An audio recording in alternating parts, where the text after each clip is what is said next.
SQL est le langage de programmation utilisé pour exécuter des requêtes sur un système de gestion de base de données relationnelles. Les systèmes de gestion de base de données relationnelles les plus populaires comme PostgreSQL, Oracle, SQL Server, MySQL utilisent tous SQL avec quelques variations. Créé dans les années 70, la première version a été conçue pour manipuler et éditer des données stockées dans le système de gestion de base de données R. Il a été normalisé dans sa version actuelle en 1986. Les systèmes relationnels restent populaires de nos jours.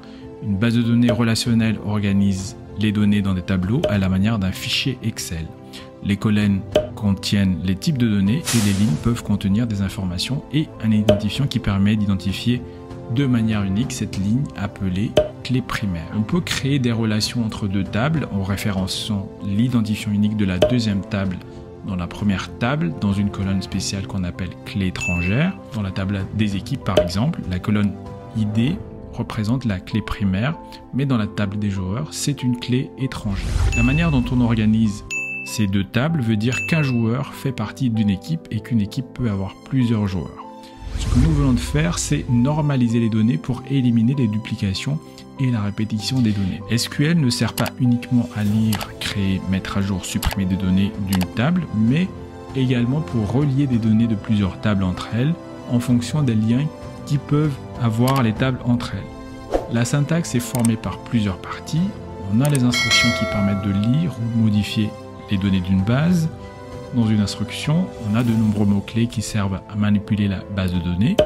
Le mot-clé select sert à construire une requête avec les colonnes que l'on souhaite récupérer de la table. On appelle identifiant le nom des colonnes et des tables. Mais si on ne souhaite pas récupérer toutes les tables de la ligne, on peut passer par des filtres. C'est comme si on parcourait toutes les lignes de la table et on ne remonterait que les lignes qui correspondent au filtre. On peut utiliser le mot-clé join pour créer une jointure qui permettrait lors d'une requête de récupérer les données de deux tables en faisant correspondre la clé primaire de la deuxième table avec la clé étrangère de la première table. Ce que nous venons de faire, c'est la création d'une liste de clauses pour constituer une requête SQL complète. Nous pouvons maintenant exécuter cette requête SQL sur les différentes bases de données qui ont la structure qu'on a définie plus tôt.